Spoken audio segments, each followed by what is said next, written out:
This is Arnetta, and this is my story. Hey Arnetta, how you doing? Hey, girl. So I am here to chat with you about just like your day-to-day life. I've seen you as a community leader in all the roles, but I want you to share a little bit of your story with the community. Okay. So I was diagnosed with chronic kidney disease in January. Mm-hmm. It was basically a shock because I like went to. So I used to stay in an apartment. I'm now in a house. Praise the Lord. Yay, yay Mm-hmm. to the house. Woo-hoo. And there was a situation. So I used to work at a school, at an alternative school, and there was a fight, and I got like really sick. And so for me, I just thought it was because I hadn't ate that day, and we were trying to, just like figure out what was going on with the kids and things like that with the students.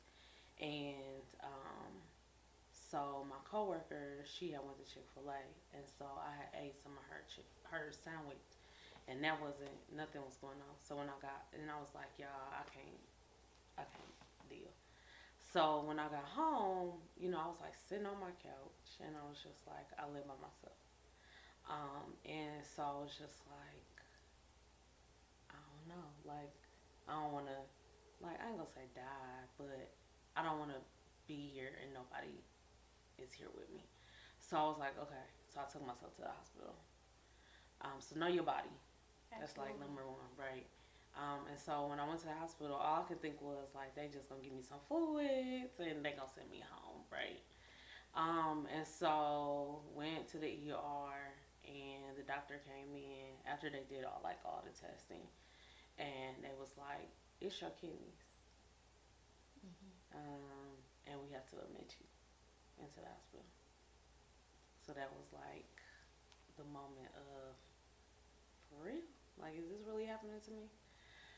So, like, all you could think about, like, for me, it was Yeah, what was going through your like mind? kidney dying. That was all I had. So I ended up talking to, I call her my angel. She used to be she's my former boss, Miss Simba, and she dealt with kidney issues. And so I think for her calling me, and she's a whole principal of a high school over 4,000 kids. I was like, okay, she alive. She doing her thing. So I'm a live. And so she was like, I'll go through the process with you if I need to, like come to the hospital, if I need to talk to the doctors, whatever I need to do, I'm there for you to answer those questions. Because the doctor that I had, that's another thing, medical field sucks. It's horrible, right? Right. We it's, can attest to that. it's horrible, right? So, like, for at least 5 days, I was in the hospital just living a life. Like, nobody coming in to say, like, this is what's going on with me. All I know is, if it wasn't from a Simba saying, you're supposed to be on, like, a diet and because I'm eating whatever I want to eat, like order, off the You menu. getting what you Yeah, want. get what you want. And then so I'm telling the nurse, so do I supposed to be on a diet? So she ended up going like talking to the doctors, and then the next thing you know, they put me on a renal kidney diet. So it was from me doing the research Right. and talking to people that they started like helping me. And then like one day the doctor came in, he was like, I don't think you understand, you're sick. And I was like, if I'm sick, you ain't telling me like, How to like, help myself get better. yeah. Right. He was like, so you just like just walking around the hospital like, like nothing's going on. And I was like, cause you're not telling me nothing different. Right. I'm still feeling the same. So about the 7th day, the doctor that I have now, Dr. Gupta, came in and she basically showed me my kidneys. She showed me my body. She told me the process and what was going on. And she was like, nobody's ever explained this to you? And I was like, no. Like, I've been here for like 7 days and nothing, right? Right. Like, no communication, no nothing. And so that was kind of the first steps of this is happening to me, right? Okay. So, she went through the process, and I was like, I want you to be my doctor. He don't even need to come in. The other doctor don't even need to come in at this point because he's not telling me nothing. Right. At this point, I'm still trying to figure out how to send a letter to the hospital about how horrible he was. But even talking to her, she was like, "Oh yeah, I've heard patients tell me that all the time." That's not cool. Like, you shouldn't still be able to practice medicine here. That's not helping anybody. Communication. So just knowing my body, just knowing my sickness. Honestly, I probably still am in denial. When this is like really happening to my life. We kind of jumped into what's happening, what's going on right now. Yeah. But before you were diagnosed with kidney disease, can you talk to us a little bit about like how you help everyone else, Lord? Because we know how vital you are in our community. I mean, you're our go-to when we seek help for our young boys. Yeah. So, what is it like to be in the role of you need help, somebody to support you? So I have an organization, Bloom Project. Yeah. Bloom Project. You see it. Yes. So Bloom is named after my grandfather. I think just learning resilience and just learning, like, I think for me, so having an organization, working with young men, I think with sitting in the hospital, like, that's all I could think about was, like, because we had an event that next month, and that was, like, the first event that I wasn't at. And so, between, like, my friends, like, texting me and telling me what was going on, it was, like, one of those, like, my one friend, Brandon, was like, do you want to cancel it? And I was like, no, we can't cancel. Like, we got to keep going. Like, I've always been, no matter what the adversity is, we got to keep going, right? Like, the Kings need this. They need this program. And they need to be celebrated. And so, me not being there, we got to continue we have to continue. And so, I had, like, an emergency meeting. I had a whole Zoom call with, like, friends, family.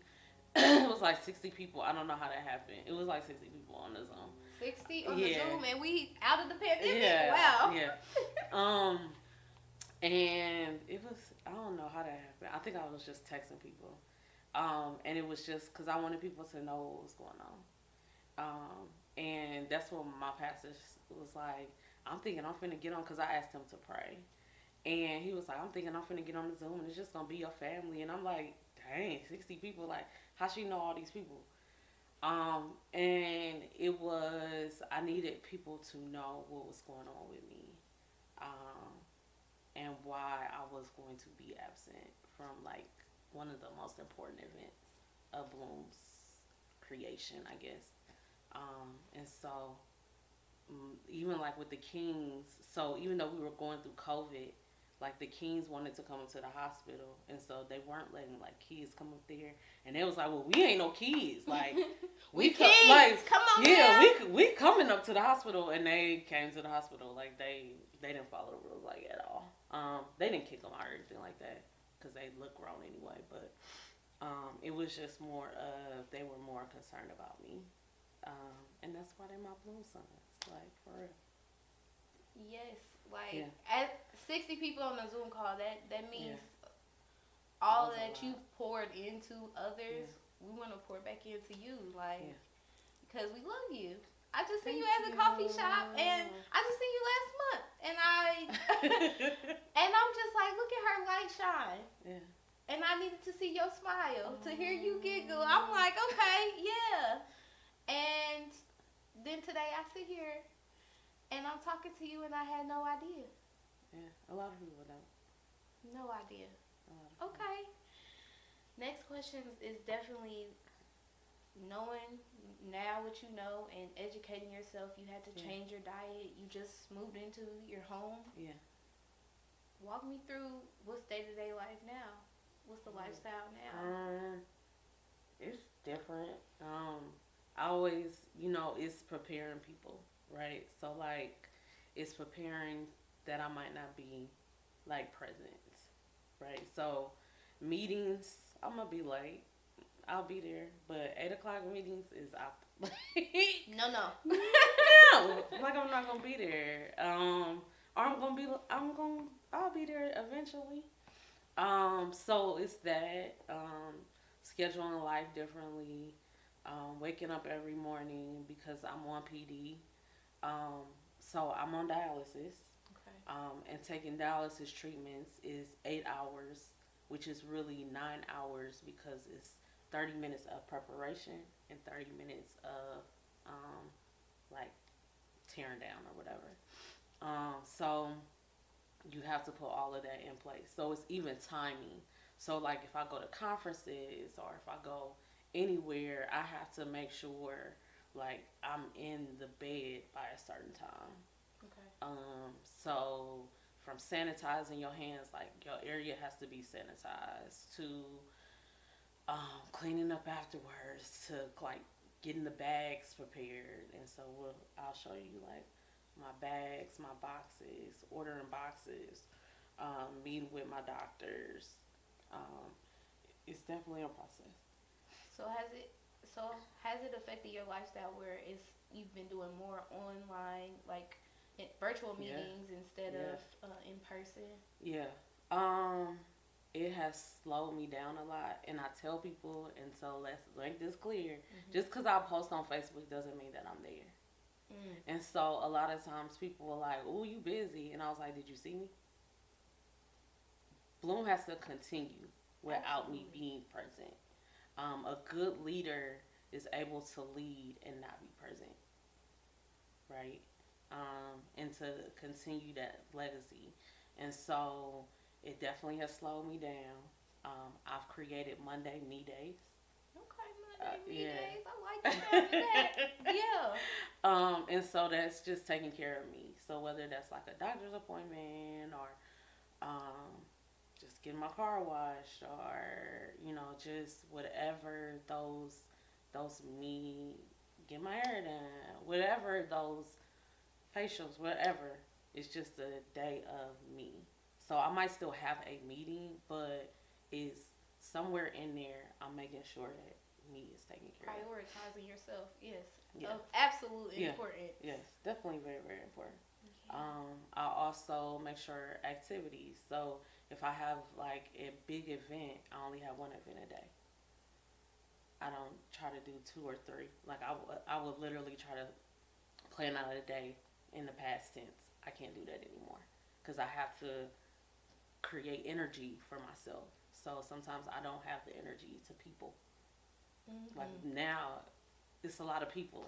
It's more people than usual that oh you know my about. gosh! And so I like just the dialysis, it's like slowing down your energy. Like, is it taking a toll on? I don't even know if it's the dialysis or if it's just this whole situation has slowed me down to the point of I don't people as much as I used to people. Yeah.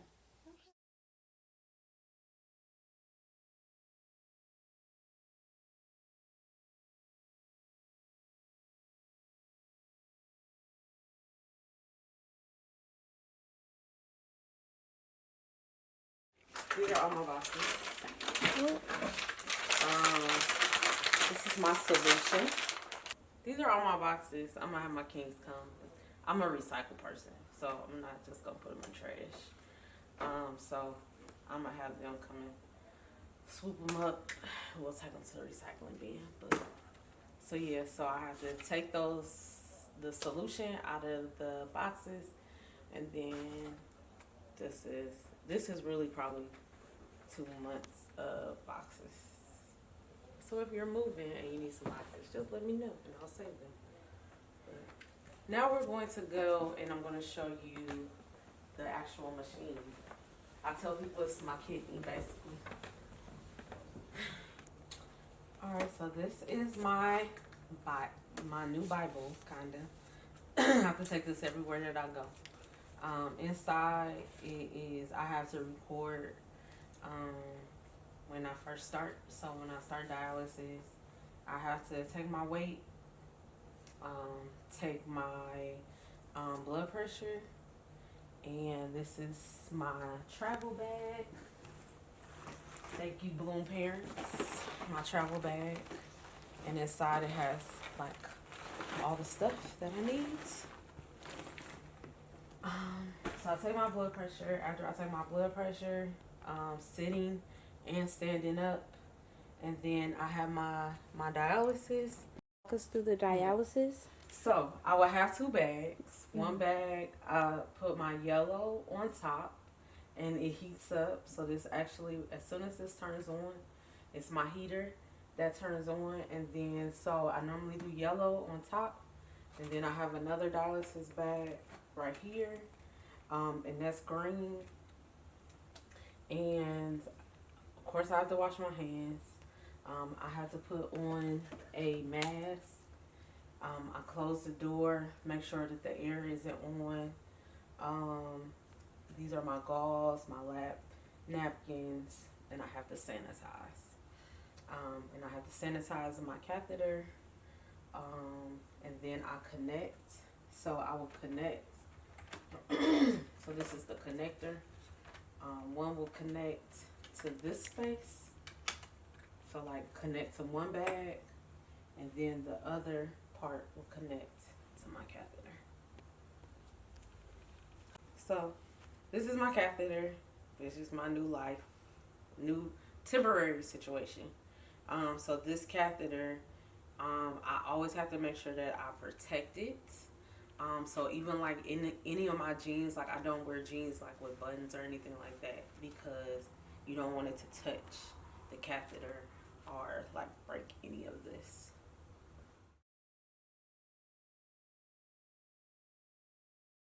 You showed me a little bit more into your life, and thank you so much for being transparent with me.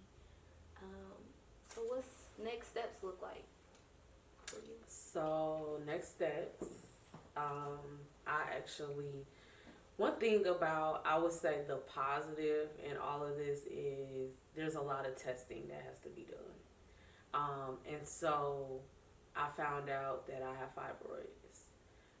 And with fibroids, I don't have any pain. Like, again, your body could be different. Like, I know a lot of people that have had fibroids, but it's been a different process.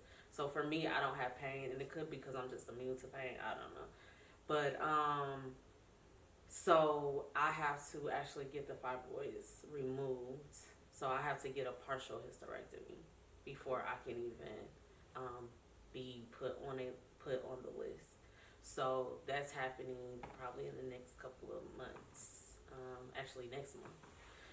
And so after that process happens, I also found out I had a blood clot in my left leg. So I'm on medicine for that as well. And again, would I have found all this out beforehand? No, because I wouldn't have got testing for any of that, right? So, you know, getting a blood clot taken care of, getting the fibroids removed and the hysterectomy and recovering from that, and then I'll be put on the list. So then to be put on the list is, you know, just reaching out to people, creating this campaign, right? To say, hey, can I have your kidney? Right? Hey, right. I need your kidney, right? And so really starting a campaign of, you know, like people, like I was talking to my doctor and she was talking about how like people wear shirts that say, hey, my friend needs a kidney, and if you're interested in, you know, being a donor, call this number. And it's an anonymous number, so I would never know. Like, you might say, hey, I'll give you my kidney, and then when you get to the hospital, you might change your mind. I would never know that, right? That's between you and the doctors, just to make sure, like, because that's a big step. But the amazing thing about this whole process is they pay for your health insurance, and they pay for your transportation. So everything is paid for. So if you're like a kidney donor, everything is taken care of through this whole process, which is amazing, right? Because a lot of times people are like, my insurance ain't gonna pay for this, you know, or how am I gonna get there, or whatever that process is. They take care of all of that. So they have, the National Kidney Foundation has been amazing. They've taken care of my insurance. I got that good insurance, which has been amazing. And then when I didn't have insurance for that little time, I was still getting everything that I needed. So they've been amazing with that. So how can people help? Still trying to move into my house. So it's just the small things of like just how are you doing? You know, like there are days where just getting those type of texts is huge. Okay. You guys, Arnetta has shared her story with us, and again, I'm grateful to even be here to chat with you and be a part of your journey. She's advocated for so many of us. It's time for us to advocate for you and show up for the amazing queen that you are. You know what I'm saying? Like, so how you can help is definitely, if you're interested in donating, like being a donor or donating or checking on Arnetta, ring a ding ding, Facebook, hit the DMs, Right. the messenger, all of that. Any last words you want to say? I think also people understanding that there are days even when you hit the DMs that I might not respond back, right? And that's okay. And that's okay, right?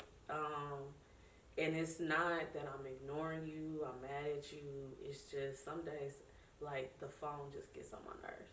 You know, like, I don't want to talk to people.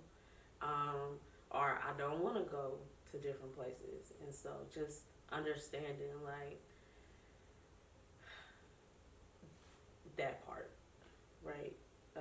Or just educating yourself on this. And so for me, I've looked at, you know, like creating like a blog or creating a podcast or creating, going back to, I used to do speaker series, creating those just to educate on knowing our bodies, right? We're getting at that age where we just need to, not even at the age, but period. I had COVID. I don't know if this had something to do with COVID. There's no research on it, right? But at the time, the hospital didn't do what they were supposed to do. They didn't educate you. Right, and they knew back when I had COVID, my numbers were not where they were supposed to be with my kidney. And they didn't tell me. So it's that education of now we got to ask questions because our doctors aren't telling us what we need to know, right? And so our hospitals aren't telling us. It was a whole doctor that died in the hospital. I think she ended up suing the hospital. But it's just those, like, it's just like, this happens in real life. And until it really knocks on your door, people, I don't think, really care. And so it's like, this is knocking on my door.